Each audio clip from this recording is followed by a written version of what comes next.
दिल्ली के लोकसभा चुनाव के परिणाम के बाद पूरी दिल्ली की भाजपा उत्साहित है और आज हम हैं उत्तर पूर्वी लोकसभा क्षेत्र में और उत्तर पूर्वी जिला अध्यक्ष आज हमारे साथ हैं पूनम चौहान जी, जो इस चुनाव में उत्तर पूर्वी लोकसभा क्षेत्र का एक हिस्सा, इस लोकसभा क्षेत्र में 2 जिले आते हैं, इसलिए मैं एक हिस्से की बात कर रहा हूं और उसकी साथी के तौर पे काम कर रही थी इस बार इस चुनाव में।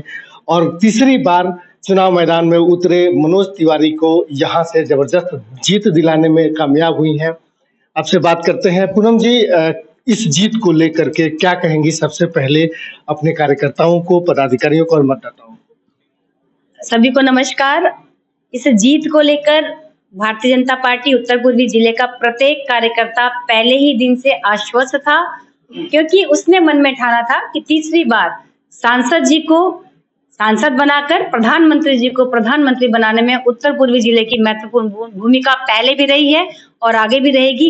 इसी संकल्प के साथ जब 3 महीने पहले हम इस चुनावी रण में उतरे थे तो सभी के चेहरों पर मुस्कान थी, एक आशा की किरण थी और पूर्ण विश्वास था कि हम अपनी सीट से विजय हासिल करेंगे। यहाँ से जब कांग्रेस के प्रत्याशी के नाम की घोषणा हुई तो ये कहा गया कि दोनों पूर्वांचल के लोग हैं, दोनों स्टार प्रचारक हैं। एक भारतीय जनता पार्टी के स्टार प्रचारक थे मनोज तिवारी जी, तो कन्हैया कुमार जो है कांग्रेस के स्टार प्रचारक थे और प्रखर वक्ता भी थे। कितना चुनौतीपूर्ण दिखा आप लोगों को ये चुनाव जब आप 2019 के और 2014 के चुनाव में आप लोगों के बीच में गए और इस बार जब आप चुनाव के बीच में?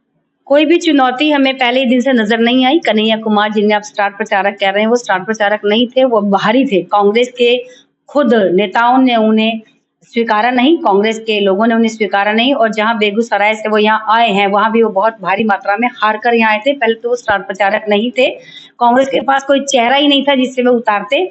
हमें अपनी जीत निश्चित थी और जिन सांसद जी के सामने उन्हें उतारा गया तो उनके जो विकास के कार्य पिछले कार्यकाल में 10 सालों में यहाँ रहे, चाहे वो एलिवेटेड रोड को लेकर हो, मेट्रो का 4था फेज हो, केंद्रीय विद्यालय का देना हो, झीलों का निर्माण है, जो भी केंद्र सरकार के कार्य एक सांसद के माध्यम से होने चाहिए, वो सभी कार्य इस 10 साल में, पिछले 10 साल में हमारे आदरणीय सांसद मनोज तिवारी जी के द्वारा किए गए।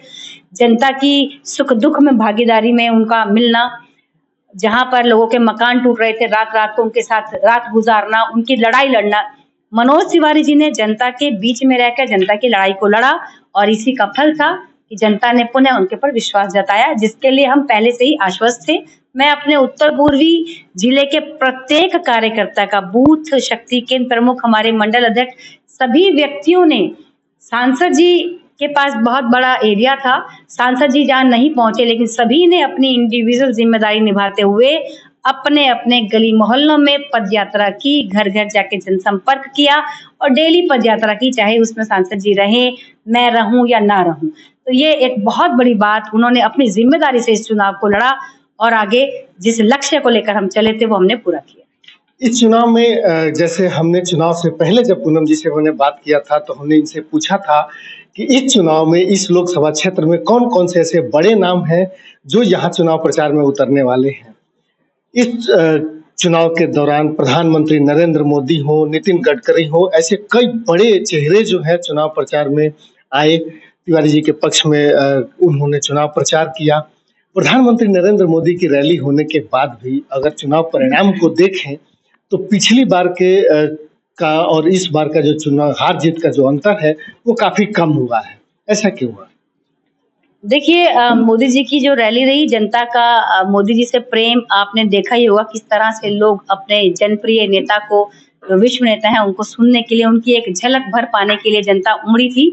और वोट परसेंटेज की बात करें तो हमारा कांग्रेस, पिछली बार हम 3 ट्रायंगल में लड़ रहे थे और इस बार हम 2 में लड़ रहे थे और सारे जब विरोधी एक होते हैं, उन्होंने एड़ी चोटी का जोर लगा दिया था कि हमें किसी ना किसी तरह से लेने हैं। और जो इनकी एक्स्ट्रा फंडिंग जिसे कहते हैं एंड टाइम पे जो हुई, वो भी एक बड़ा फैक्टर होता है। आप लोग ग्राउंड पे रहते हैं, आप इस चीज को जानते हैं। भाजपा बिल्कुल शालीन तरीके से चुनाव लड़ती है और अपने कार्यों के बल पर जनता से वोट मांगती है, लेकिन दूसरी पार्टियां जो इसमें अपने हथकंडे अपनाते हैं, कहीं ना कहीं जो प्रलोभन देते हैं, जनता उन प्रलोभनों में आई और जीत निश्चित है, वो हमें पता था। मार्जिन जो रहा ठीक है, दोनों पूर्वांचली थे, पर ज्यादा लोगों का भटकाव उधर नहीं हुआ। उन्होंने ट्राई किया, लेकिन फिर भी उन्हें पता है कि देश सुरक्षित हाथों में ही रहना चाहिए, तो प्रधानमंत्री तीसरी बार प्रधानमंत्री है, इसकी हमें बहुत खुशी है।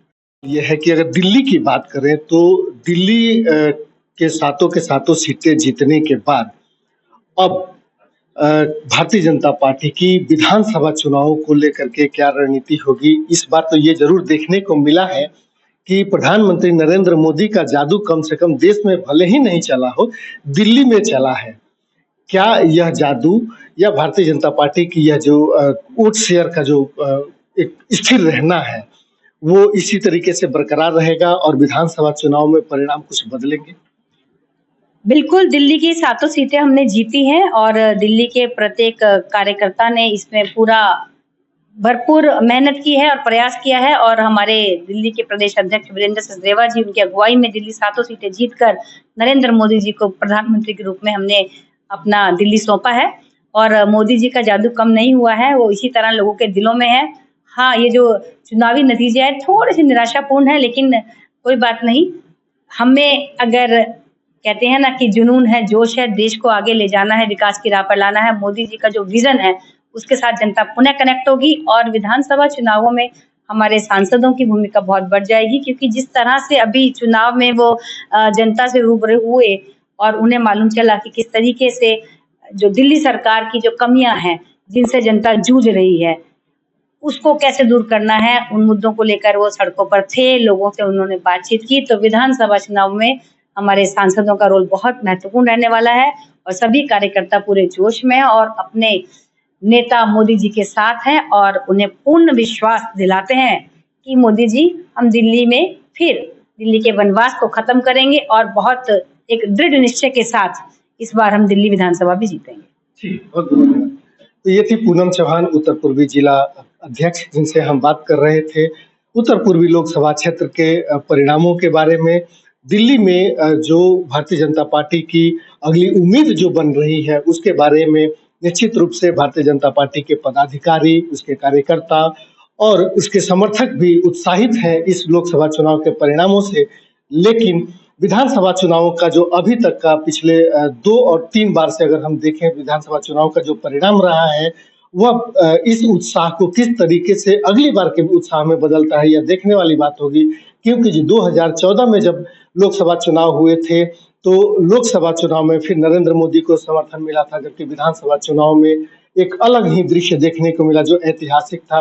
2019 में भी और 2020 में भी वही इतिहास दोहराया गया। लेकिन इस बार फिर वही इतिहास बनता है या फिर दिल्ली का इतिहास बदलता है, यह तो विधानसभा चुनाव बताएगा। लेकिन इस बार ये कहा जा सकता है कि भारतीय जनता पार्टी के पदाधिकारी, कार्यकर्ता और सांसद से लेकर के भारतीय जनता पार्टी की पूरी टीम जो है उत्साहित है विधानसभा चुनाव में जाने के लिए और इस बात के लिए आशान्वित है कि इस बार दिल्ली का जो विधानसभा का परिदृश्य होगा वो बदलेगा, वह भी भगवामय होगा और दिल्ली की दशा और दिशा एक बार नए सिरे से लिखी जाएगी।